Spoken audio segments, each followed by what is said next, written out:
Good morning बच्चों। आज हम हिंदी पाठ्य पुस्तक का एक नया पाठ, नया अध्याय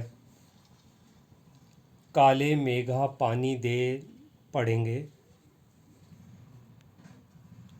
इस पाठ के लेखक हैं धर्मवीर भारती। बहुत ही अच्छा पाठ है जो जीवन मूल्यों को दर्शाता है।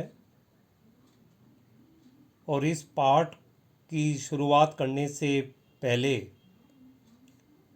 हम इस पाठ के रचयिता धर्मवीर भारती का संक्षेप में कवि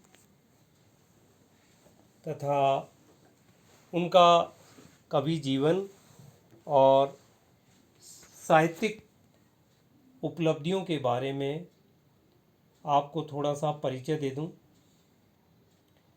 धर्मवीर भारती का जन्म 1926 में इलाहाबाद अर्थात उत्तर प्रदेश में हुआ था। आज़ादी के बाद के साहित्यकारों में उनका विशिष्ट स्थान रहा है। वे मूल रूप से व्यक्ति स्वातंत्र्य, मानवीय संकट एवं रोमानी चेतना के रचनाकार थे। उनका सर्वाधिक लोकप्रिय उपन्यास गुनाहों का देवता भाव प्रवण प्रेम कथा के रूप में विख्यात है। इन्होंने साहित्य के भिन्न भिन्न विधाओं में रचना की है, जो इस प्रकार है। काव्य रचना में लें कनुप्रिया, सात गीत वर्ष, ठंडा लोहा। कहानी संग्रह में बंद गली का आखिरी मकान। उपन्यास में इनका सर्वाधिक योगदान प्रसिद्ध रचना सूरज का सातवां घोड़ा। इसके अतिरिक्त गुनाहों का देवता। गीति नाट्य में भी इनका योगदान रहा है। गीति नाट्य में अंधा युग इनकी प्रसिद्ध गीति नाट्य है। निबंध संग्रह में भी इनका योगदान है, जैसे पश्यंती, कहनी अनकहनी, ठेले पर हिमालय। धर्मवीर भारती पद्मश्री, व्यास सम्मान एवं साहित्य के कई अन्य राष्ट्रीय पुरस्कार से सम्मानित किए जा चुके हैं। भारती जी का वर्ष 1997 यानी 1997 में स्वर्गवास हो गया। यह तो था कवि का जीवन और साहित्यिक परिचय। अब मैं इस पाठ काले मेघा पानी दे को आरंभ करने से पूर्व पाठ की रूपरेखा आपको स्पष्ट कर दूं।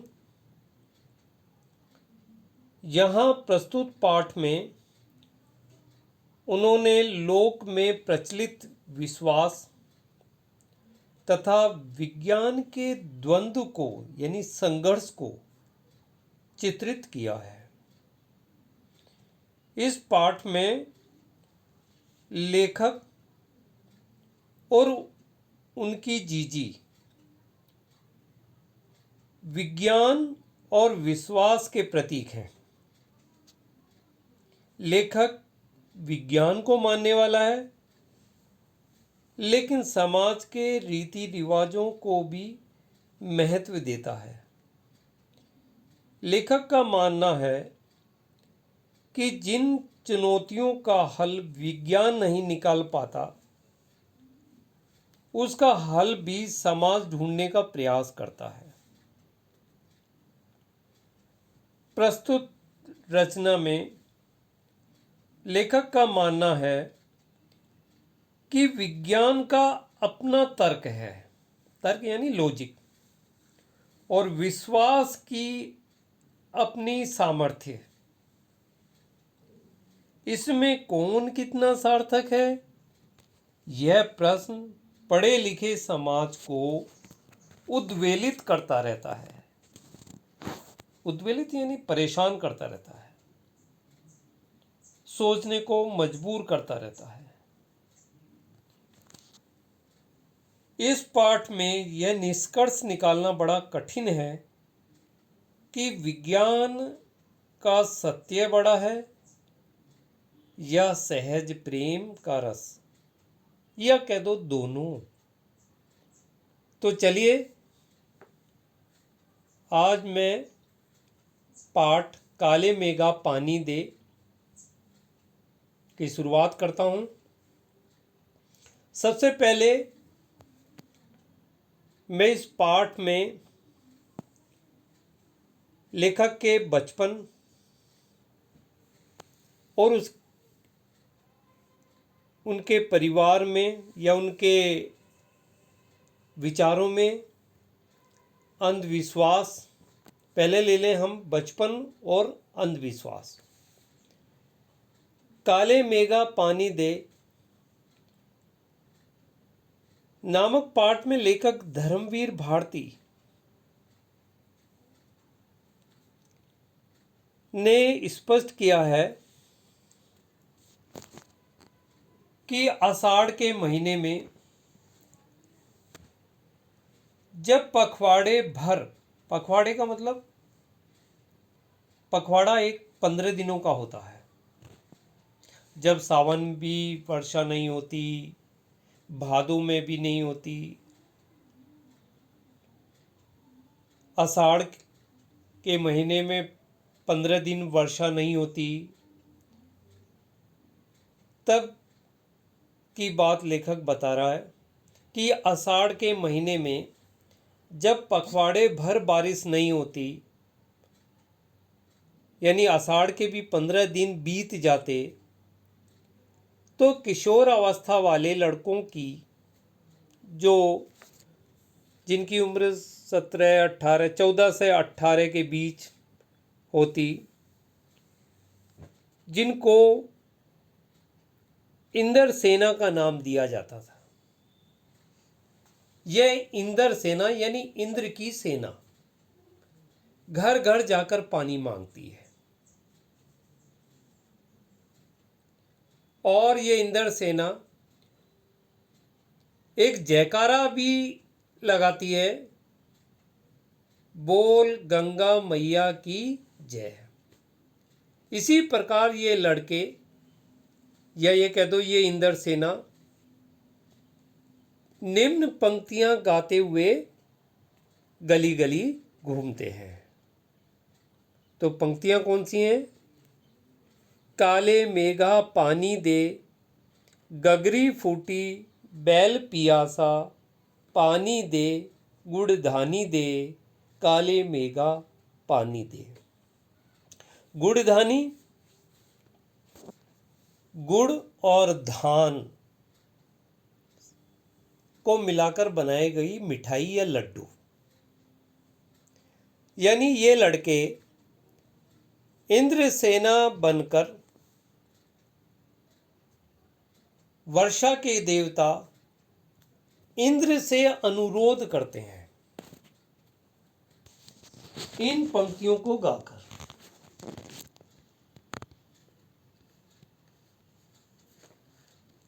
कि काले मेघा पानी दे, गगरी फूटी, यानी गगरी फूटी हुई है, गगरी में पानी नहीं है, घड़ों में पानी नहीं है। बैल प्यासा यानी ढोर ढंगर, इस धरती पर रहने वाले सभी पशु प्यासे हैं। पानी दे, वर्षा होगी तभी लोगों को गुड़धानी प्राप्त होगी, वर्षा होगी तो गन्ना पैदा होगा, फसल पैदा होगी, अनाज पैदा होगा, जिससे गुड़ बनेगा, गन्ने से गुड़ बनेगा। धान पैदा होगा तो धान और गुड़ को मिलाकर लड्डू मिलेंगे। कहने का अभिप्राय यह है कि जब तक वर्षा नहीं होगी, धरती पर अनाज और पीने के लिए जल नहीं मिलेगा। इसलिए वो इंद्रसेना बनकर भगवान इंद्र से ही गुहार या अनुरोध करते हैं। पानी की कमी होते हुए भी महिलाएं सहेज कर रखा हुआ पानी, यानी संभाल कर रखा हुआ पानी इस इंद्र सेना पर डाल देती है। और पानी डालने के बाद फिर कीचड़ में लेटने से इस इंद्र सेना के बालकों के हाथ पैर, पेट, बदन, मुख सब मिट्टी में लिपट जाते हैं। इनके इसी रूप को देखकर कुछ लोगों ने इन्हें मेंढक मंडली का नाम दे दिया। यानी जो इंद्र सेना से चिढ़ते थे या जो इन्हें पसंद नहीं करते थे, वो लोग इन्हें मेंढक मंडली कहते थे। और जिन लोगों को इन पर विश्वास था, आस्था थी कि ये बच्चे इंद्र सेना के रूप में भगवान इंद्र से गुहार लगा रहे हैं, और इनके विश्वास और श्रद्धा को देखते हुए वो इन्हें इंद्र सेना कहती थी। अब आते हैं अनावृष्टि से आशंकित गांव। अनावृष्टि कहते हैं सूखे को, जब वर्षा बिल्कुल नहीं हो। सावन, आषाढ़, भादो ये सब निकलने के बाद भी धरती पर जब वर्षा बिल्कुल नहीं हो, जैसे बारिश न होने के कारण तालाब सूख जाते हैं, घरों के कुओं में भी पानी नहीं रहता। ऐसे में गांव-गांव में पानी के बिना कोहराम मच जाता है। बारिश न होने के कारण लोग इसकी प्रार्थना करते हुए पूजा पाठ भी करते हैं, यानी यज्ञ हवन भी करते हैं। पशु पक्षी प्यासे मरने लगते हैं। और यदि इतने पर भी वर्षा नहीं होती तो यही इंद्र सेना बादलों से पानी मांगने के लिए निकल पड़ती है। ऐसे में लेखक सोचता है कि जब पानी की घर घर में इतनी कमी हो, तो महिलाएं इंद्र सेना पर पानी डालकर पानी को बर्बाद करती हैं। और लेखक की दृष्टि में ये महिलाएं अपना अंधविश्वास ही प्रदर्शित करती हैं। अब लेखक के बारे में थोड़ा सा संक्षेप में बता दूं। लेखक आर्य समाजी होने के साथ ही, यानी लेखक आर्य समाज का सदस्य था।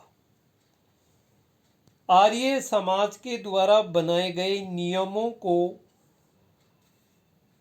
नियमों का अनुसरण करता था। इसलिए लेखक आर्य समाजी होने के साथ साथ ही कुमार सुधार सभा, कुमार कहते हैं जो युवकों की सभा होती है, जिनका कार्य समाज में सुधार करना होता है और अंधविश्वासों को दूर करना होता है। इसलिए लेखक आर्य समाजी होने के साथ ही कुमार सुधार सभा का उपमंत्री भी था, इसलिए उसमें समाज को सुधारने का जोश था। अंधविश्वासों के विरुद्ध उसके पास बलशाली यानी शक्तिशाली लॉजिक है, तर्क है। वह सभी रीति रिवाजों, पूजा अनुष्ठानों को अंधविश्वास मानता है। वह इन सब को पूरी तरह समाप्त होते हुए देखना चाहता है।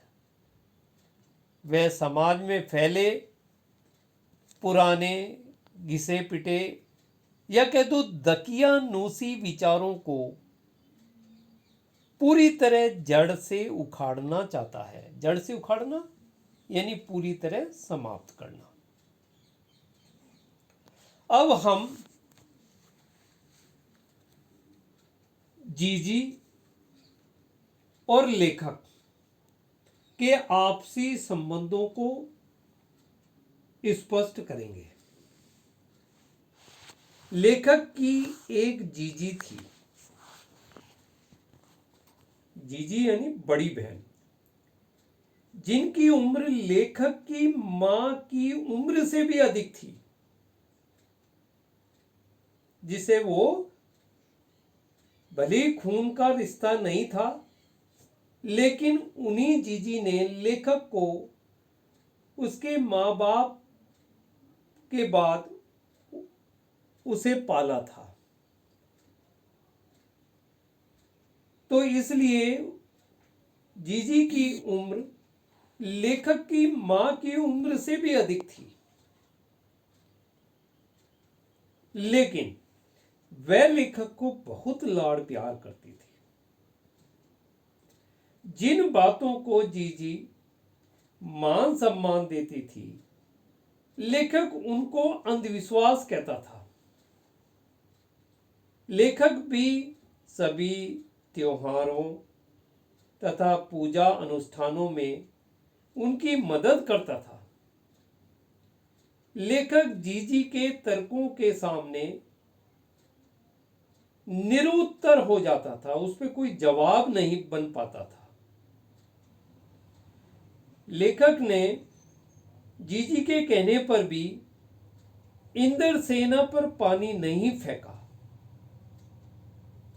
जीजी के आग्रह के बाद भी, यानी जीजी के अनुरोध करने के बाद भी, लेखक ने न तो पानी फेंका और न ही जीजी के लड्डू मठरी खाए,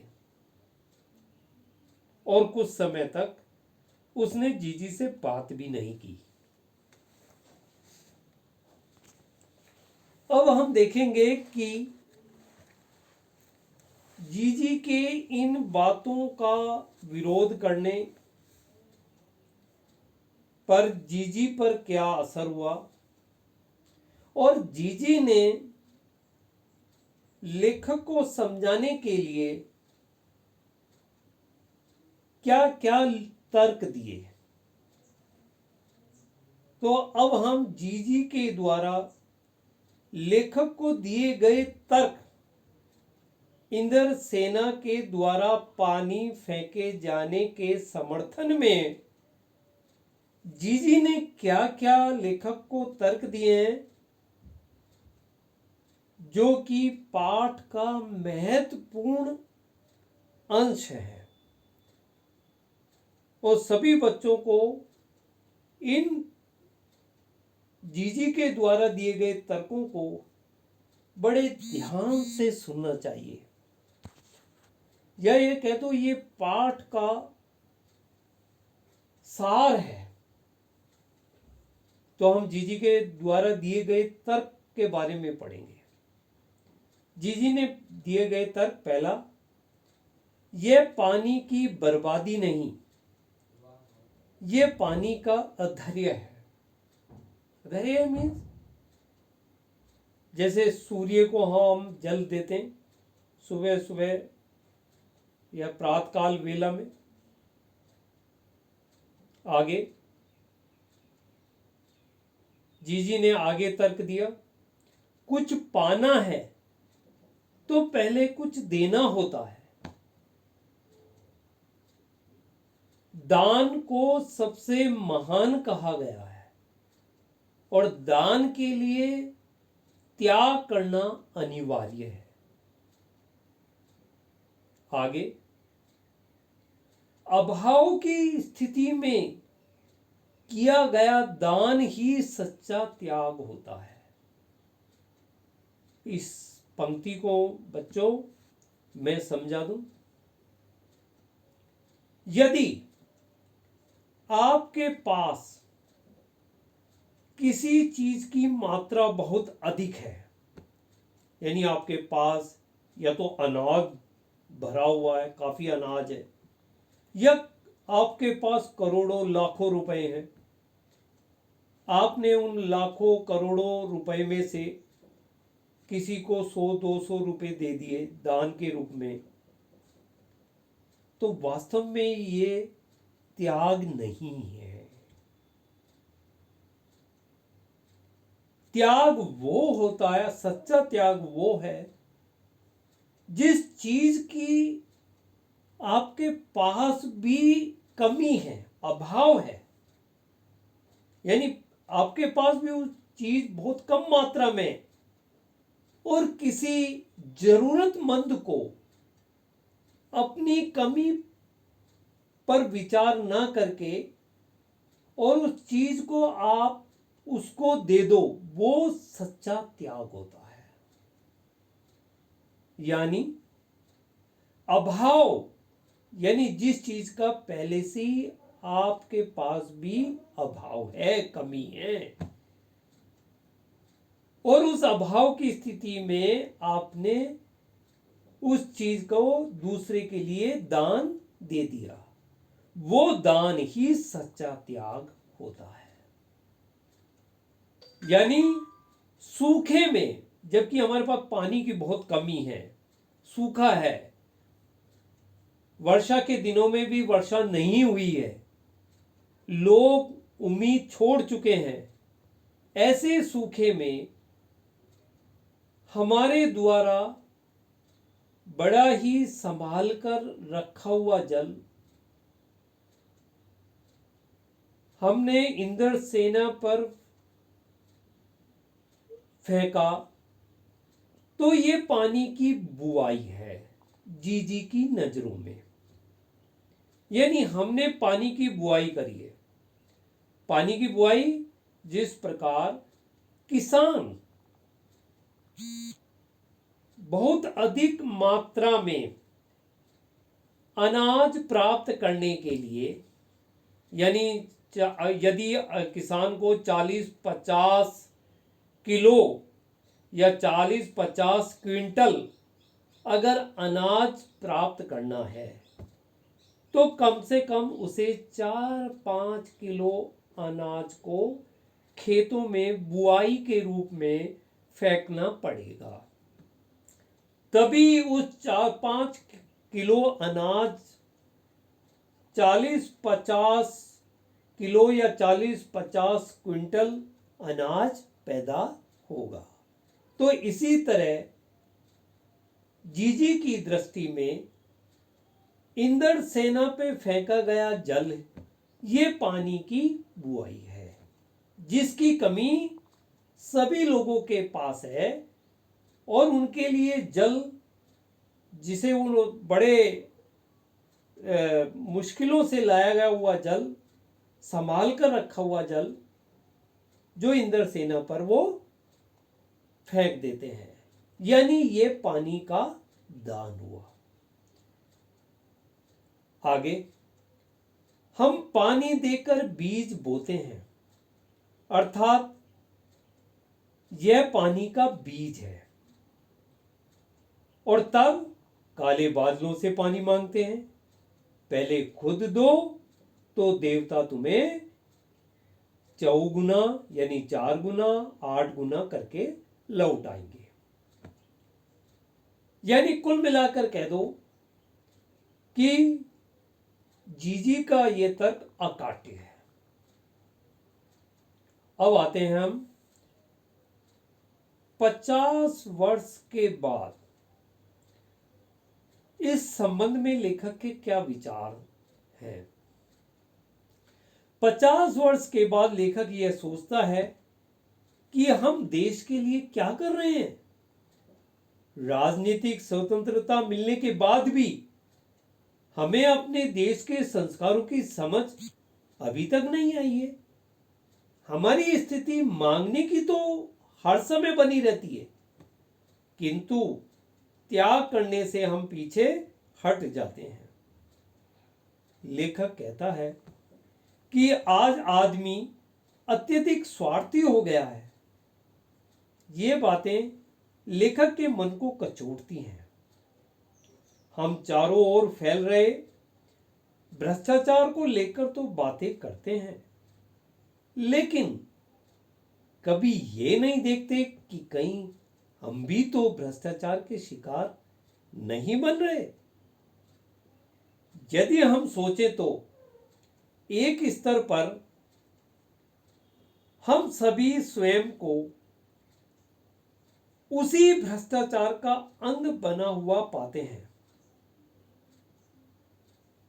काले मेघा के दल उमड़ते हैं, पानी झमाझम बरसता है, पर गगरी फूटी की फूटी है। कहने का मतलब यह है कि हर बार प्रत्येक सरकार गरीब लोगों के लिए, किसानों के लिए बड़े बड़े बजट बनाते हैं, लेकिन आज भी उनकी गगरी फूटी की फूटी है, खाली है।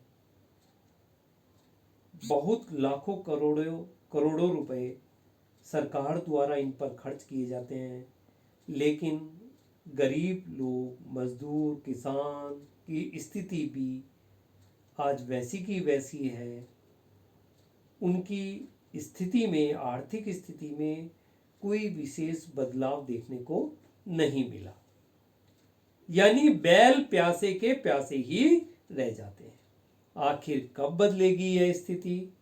लेखक इन्हीं सभी या इन सब प्रश्नों से अपने आप को घिरा पाता है। इस तरह बच्चों, आज ये पाठ काले मेघा पानी दे, मैंने पूरी तरह इस पाठ को समझा दिया है।